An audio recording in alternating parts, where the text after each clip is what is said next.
Okay, this is the bottom of the aileron here. And this part, this forward part of it here is, there's a metal frame. We call it the tunnel because it's just a piece of aluminum that's bent, and it's got a backing over here on the inside. It's riveted over here, and actually if you put a straight edge on here, it's supposed to line up with, can you, all right, over here, see the straight edge, trying to figure out with the camera angles here. Okay, so this has to be straight across.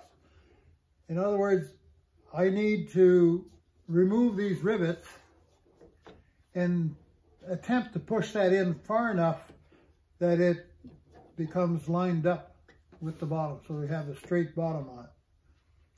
I need to do that, or I will attempt to do that by taking off as little fabric as I can. I'm not sure how far I'm going to get with that, but anyway, we'll see. So our first challenge is to test how much heat I need to apply to remove the finishing tape. And then after I cut through this part of the fabric, how much I need to heat this to remove it from the tunnel so I can get to the rivets. And from there, we'll see what the adjustments need to be. So I'm waiting for the heat gun to warm up. I'm going to try to get enough heat out of it to heat up. This is a tester, a piece of the pumpkin's trim tab that I used to put a test piece of fabric on it. And you can see I've been using it for all kinds of things. I tested the frame for the openings, and tested the drain grommets, the holes, and the grommets themselves. And I tested the tape, some of the tape. So what I'm going to attempt to do now is see how much heat I need to apply to remove, to pull this off. In other words, to reactivate the glue if I can. And if I can easily remove this, I probably can do something similar to that with the aileron. So I've got it at 400 now on high. Hope I don't burn my fingers.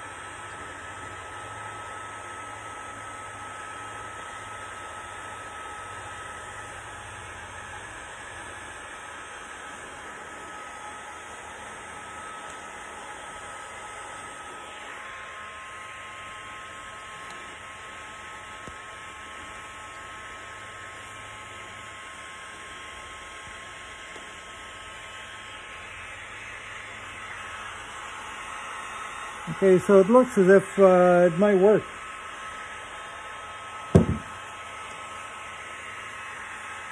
Okay, here we go for the finishing tape.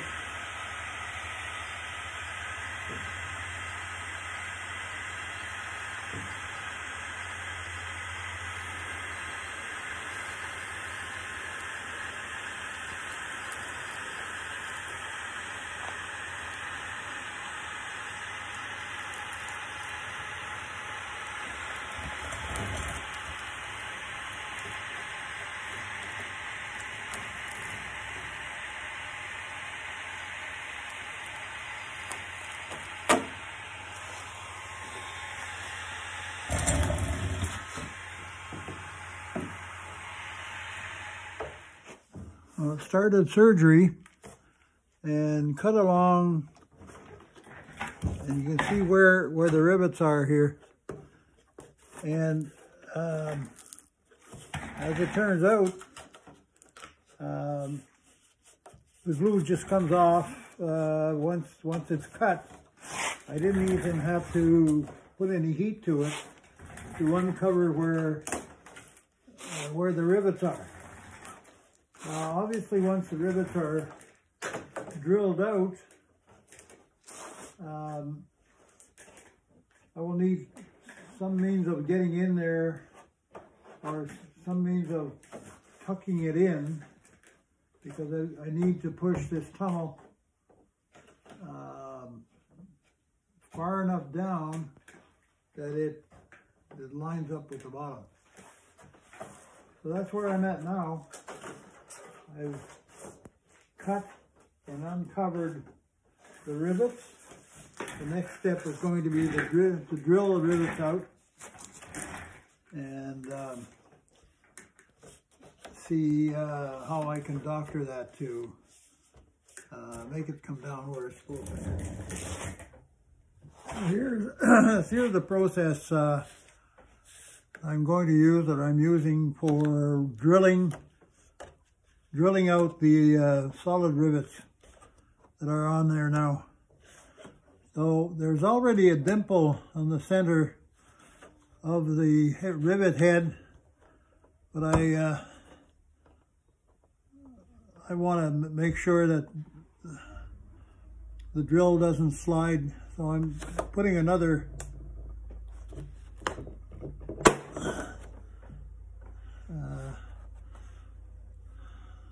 whatever this is called, punch mark. And then making sure that I'm centered on here. It doesn't always work though.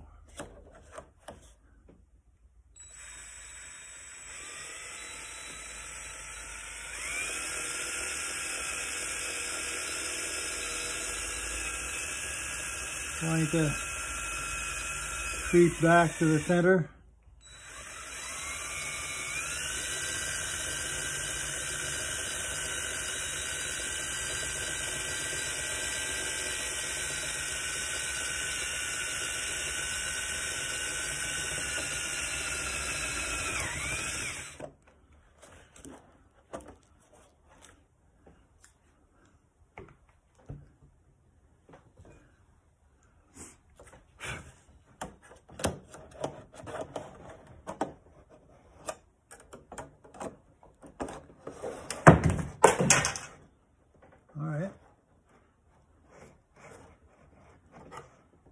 We'll have to work on this again.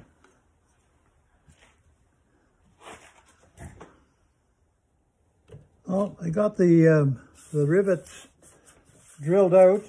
I had to cheat though. I had to grind the heads off with the Dremel before drilling them out, because I wasn't skillful enough to keep the drill bit centered on the head, even though I tried with the punch there to punch a hole and so on. So now this piece here is not completely free because of the ends, but you can, right here, there's enough movement to be able to get some kind of an idea of how far it would need to back up. So it looks like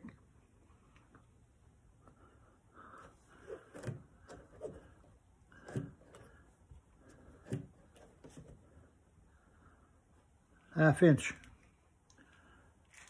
So the thought now, if I don't need to take this end off, I won't, but is a means of clamping this so I get the alignment that I need all the way along. So to keep it there, I will be drilling rivet holes for the pop rivets and putting in Cleco to keep it from moving around while I drill the rest of the holes. So I need to release here, and I will probably need to release at the other end to be able to get the movement that I need here. So the next step here is setting it where it needs to go and drilling the holes for the pop rivets. All right, so here's a challenge. First of all, I didn't mention, but this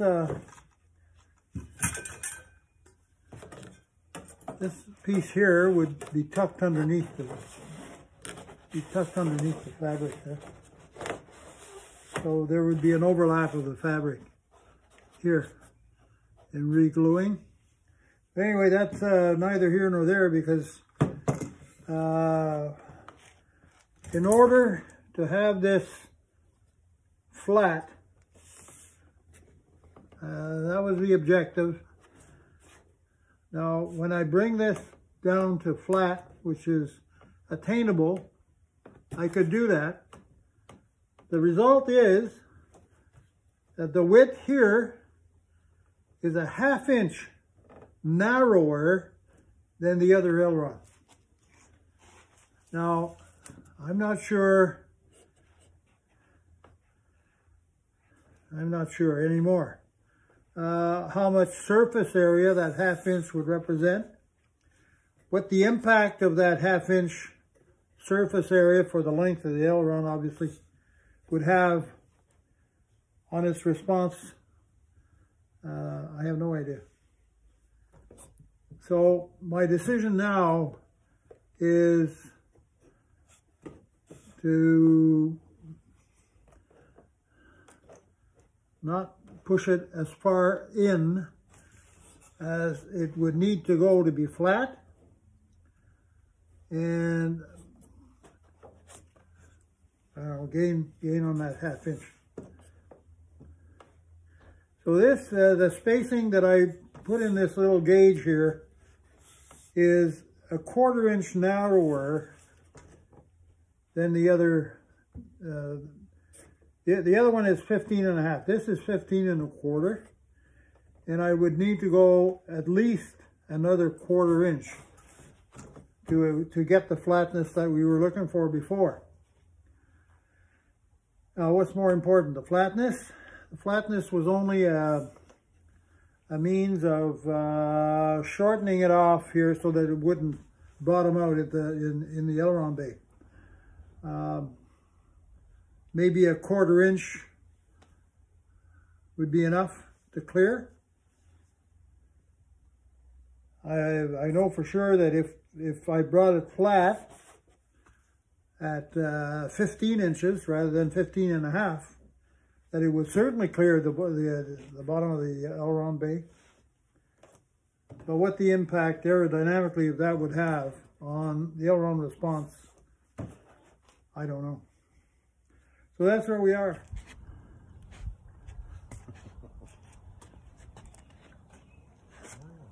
Dry fit. Dry fit.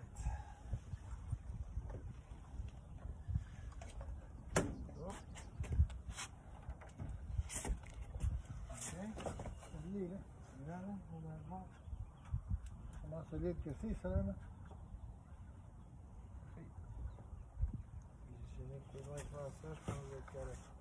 Je vais aller comme ça avec la vis.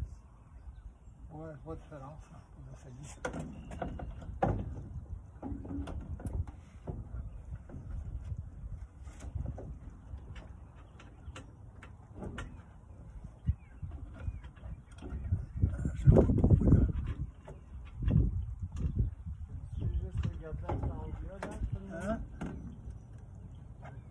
Ouais.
moment of truth. Faudrait-il enlever ça du chemin?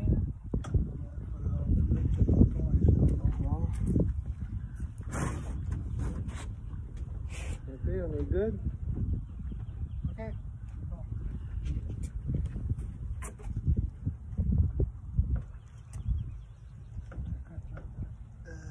Fabric.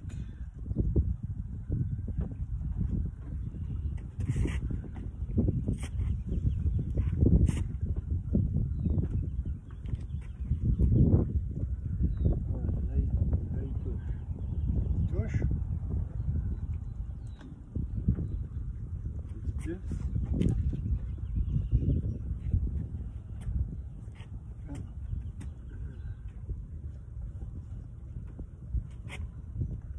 Vas-tu mesurer avec le téléphone?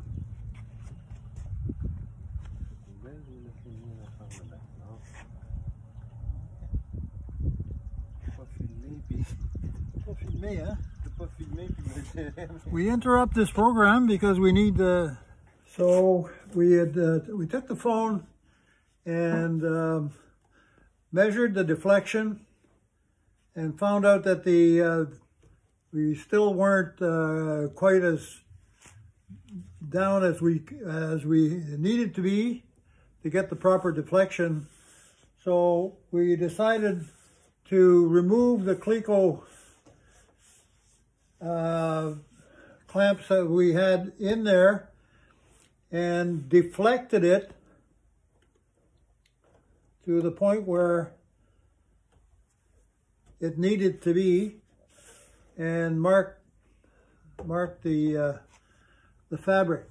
So what I'm going to do now is adjust my gauge .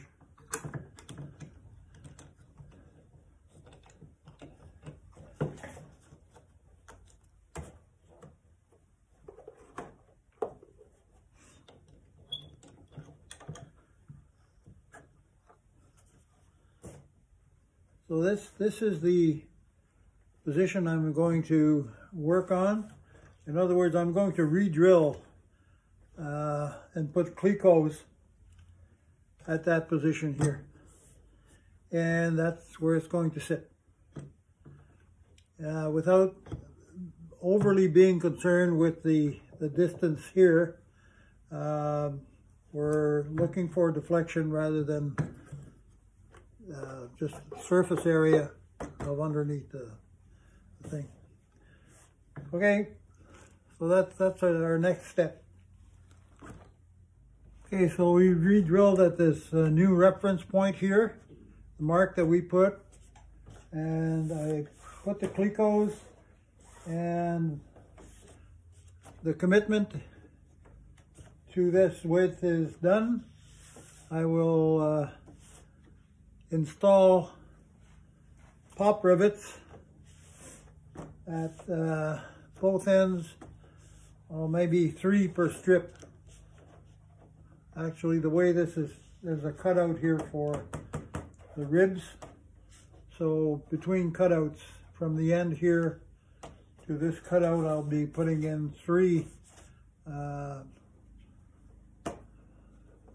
pop rivets, and put 3 on every section. And that'll be it. I'll be ready to patch, re-glue, and patch the fabric. Cold and rainy, cool and rainy outside this morning. Made a fire to cut the dampness in here, but nice and cozy now. So yesterday I put in the pop rivets and then glued up. The glue is water soluble, heat activated, so what needs to be done is to apply and to let dry so that the dampness in the glue will evaporate, and then apply heat to activate the glue. So the glue is applied. I did that yesterday, and it's dry. And now I have the iron, which I will set for a first pass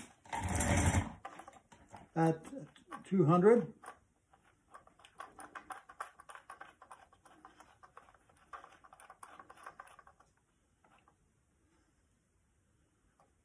Or maybe not. The plan B would be to use the heat gun. I would have liked to be able to put pressure on here with the iron. Starting from the center and working my way to the end.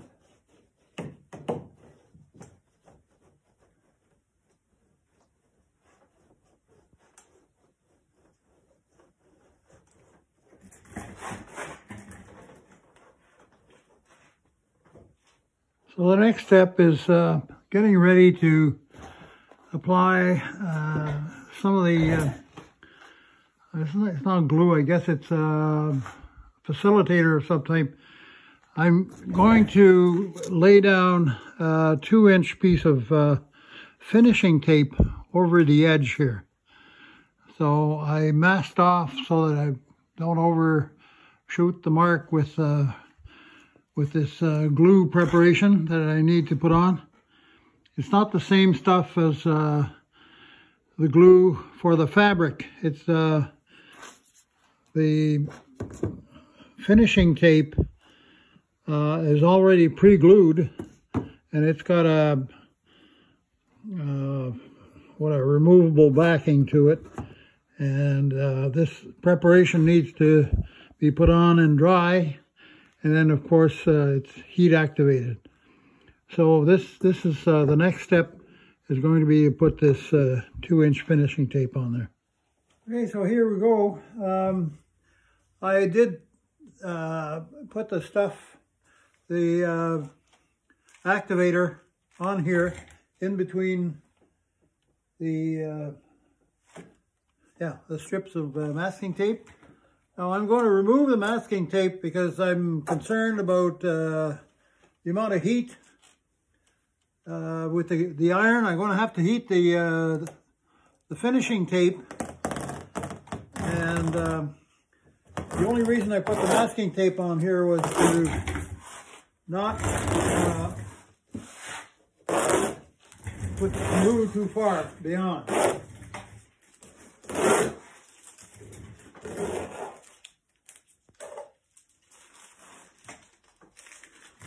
The masking tape would have been a good reference to follow, but I don't think we can afford to have masking tape with the heat. So I'm removing the masking tape, but I have creased. I didn't invent this. This was a hint from the instructions on how to use the fabric and the masking tape, etc., etc. So the suggestion is to crease, like fold it in half, and put a crease mark along the center of the finishing tape, and I will follow the seam with the crease. And the crease comes out when you put the heat to it. So that's going to be my guide. I don't need the masking tape to guide it along. So that's the plan anyway. Let's see how it works. It worked before when I did the finishing tape on the ribs and stuff. That's the way it worked.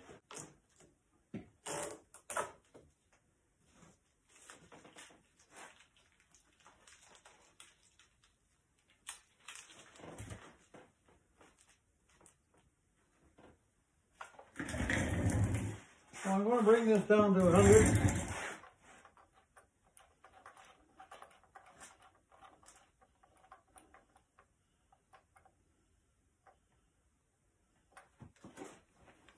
I got it at 99.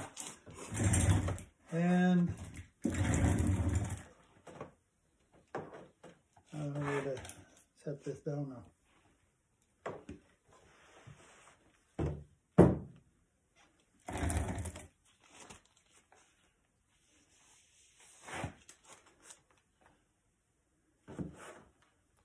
Okay, so here's the backing. Not supposed to touch anything here, but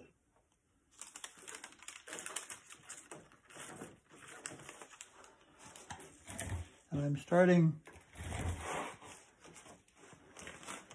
over here.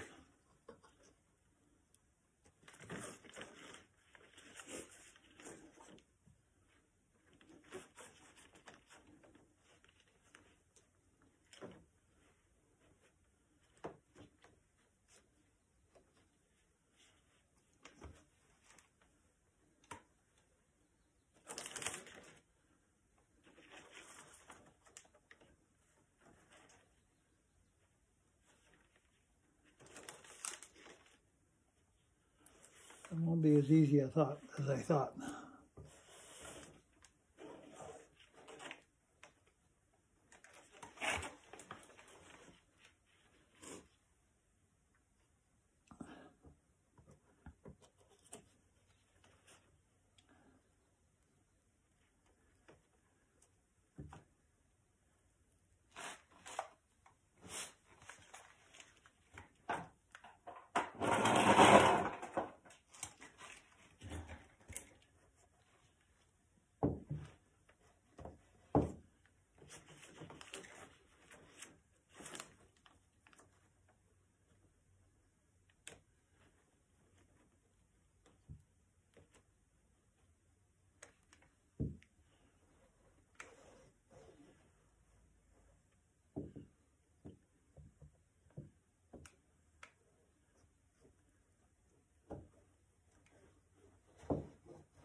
I'm looking for a second pass with the heat gun.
Bye.